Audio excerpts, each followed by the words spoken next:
YouTube, what is going on? I'm your host Joss and welcome back to InformOverload. We like to make the news fun and hit you with the biggest stories and viral updates on the internet. Make sure you're following the IO team on social media. All of our links are down below. Today I'm doing something a little bit different. I am bringing you not one juicy story, but 10 of them. The world went absolutely insane after watching that family brawl go down at Disneyland. If you happen to miss that story, just click the link that is flashing on your screen right now so that you know what the heck I am talking about. After seeing something so crazy happen at the happiest place on earth, I just had to see what other wild stuff has gone down there. So let's jump into today's list of 10 crazy Disneyland incidents. Let's start the list off with number 10, toxic gas poisoned 30 people. Back in 1992, it was reported that 30 Disneyland guests got really sick from a mysterious toxic gas that was floating around the end of the Pirates of the Caribbean ride. They couldn't figure out what exactly happened, but it was suspected that someone in one of the boats might have sprayed a gas like mace in the air before getting off the ride, which would mean that the other boats on the next ride would go through it when exiting the ride. People started feeling a variety of different symptoms like coughing, nausea, headache, dizziness, burning eyes, skin discoloration, and chest pain. Employees were able to get the passengers out safely by holding cloths over their mouths, but 30 people were taken to the first aid and 6 of them were taken to the hospital with more serious symptoms. Disney didn't end up calling the fire department because the gas seemed to just evaporate after a short period of time. Next up at number 9 is the helicopter disaster.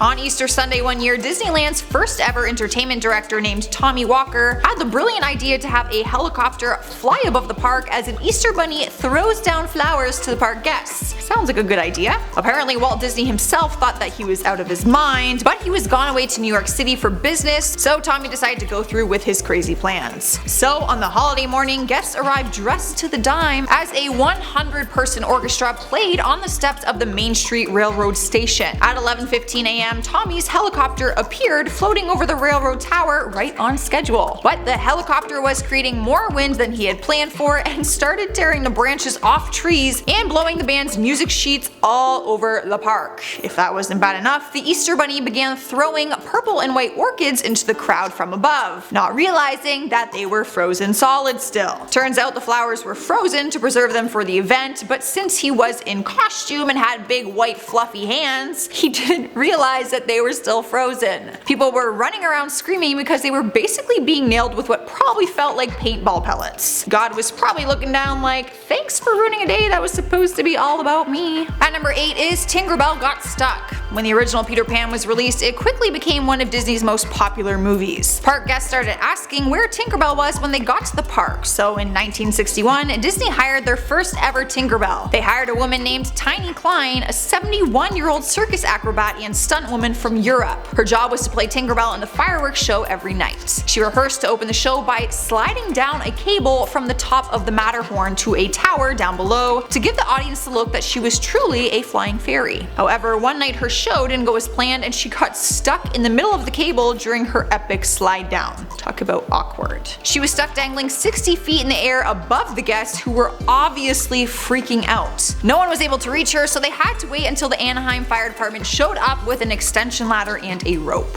Good news is they were able to bring her down safely. Taking our next spot at number 7 is man's artificial leg gets ripped off.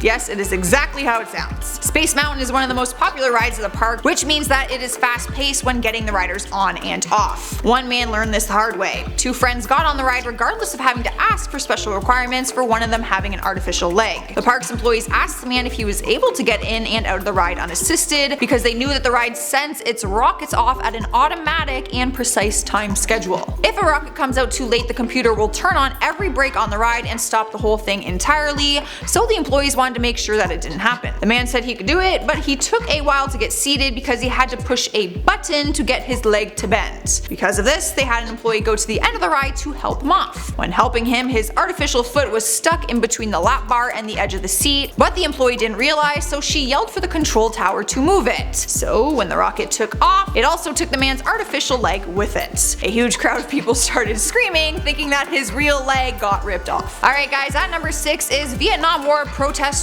tried to invade Disneyland. True story. The park was closed early on August 6, 1970 because of the Yippies. The Yippies was a group of young protesters who were passionate about anti-war, anti-capitalist, and anti-establishment. The group was formed in response to the Vietnam War and the growing civil rights movement. Disneyland was the perfect place for them to protest because it has a large audience and a very conservative culture. They started sending out flyers that said August 6, 1970 will be Yippie Day at Disneyland, which had an agenda on it saying that there would be a liberation of Minnie Mouse and a Black Panther breakfast. So on that day, around 300 Yippies had gathered in the park and marched to Frontierland chanting, "We are marching to Cambodia." They started taking over Tom Sawyer Island and started kicking tourists out, planting a flag on top of Fort Wilderness. A wall of security guards had formed, blocking off the main street, and an epic brawl broke out between the guards and the Yippie protesters. Police tried to contain it and they ended up having to close the park section by section. 23 Yippies were arrested while the rest just fled the scene. Turns out the mob caused a lot of damage to the park, from flaming trash cans, trampling flower beds, blunts, and beer bottles everywhere, you know, just the typical mob invasion stuff. Halfway through our list at number 5 is hot soup prank. Nothing good can possibly come from using hot soup in a prank. Disney often hires high school and college students, and we all know one thing that students love, and that is pranks. But one prank completely backfired on the pranksters and ended up with all of them being fired from the park.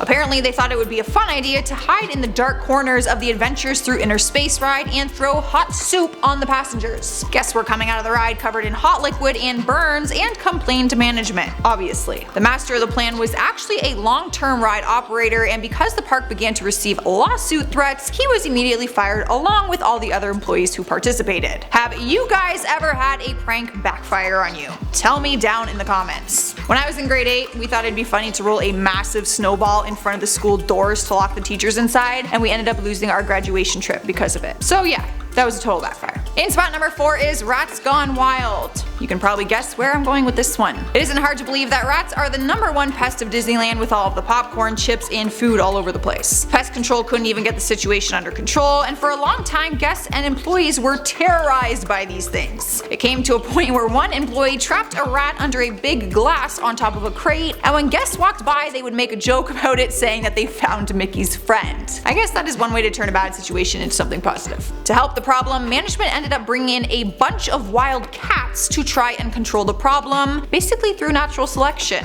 Yes, the cats would kill the rats. The cats were vaccinated and tagged and received veterinary care on a regular basis. The Disneyland cats are actually now famous and have their own Instagram page and website. Don't believe me? Search at Disneyland Cats on Instagram and thank me later. Alright guys, at number 3 is employee fell off the Matterhorn. Talk about having a bad day at work. Before you call me insensitive, she is alive and well now. Back in the 1970s, if a rider lost something on the Matterhorn, the employees were required to ride the ride after and look for the item. If they found it, they would lean out the back of the sled, hooking it with a straightened coat hanger. Boy, have times changed. So one day, a woman lost her wig, and employees Kathy Davis and Gary Lucas boarded the ride to try and find it. Once they found it, Kathy leaned out to try and grab it, but leaned too far, and when the sled turned the corner, she fell out and went right through the center of the mountain. She ended up falling 50 feet, breaking her shoulders, ribs, and pelvis bone. Doctors told her she would never walk again, but this has a happy ending. She did gain her ability to walk and has continued to work for Disney for many years after the accident as a parking lot attendant. At number 2 is live bomb was found.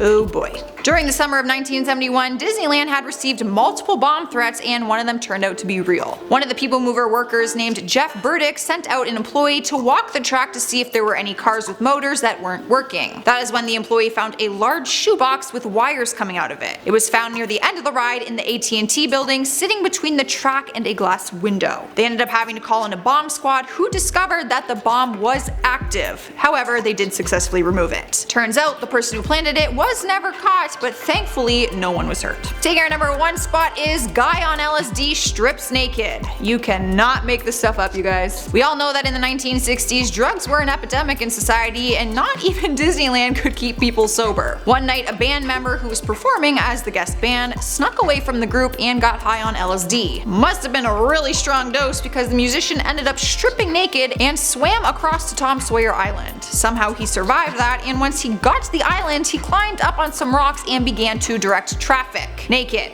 and soaking wet. Perfect timing because a tour was going on and just happened to pass by, so the tour guide had to make light of the situation, joking with the guests that sometimes you see strange things on the rivers of America. He ended up being forced off park property, and he made news headlines the next morning which read, "Nude dude at Disneyland." Legendary. Alright guys, there's our list for today. Let me know what you guys think about all this down in the comments and show us some love by hitting that thumbs up button. For now, I'm going to finish off the video by responding to some comments from my last IO video. A woman left with huge ear growths after piercing gets infected. Lion's Eye says, "My brain trying to come up with something creative so I could get featured." Hey, sometimes all it takes is a little bit of honesty.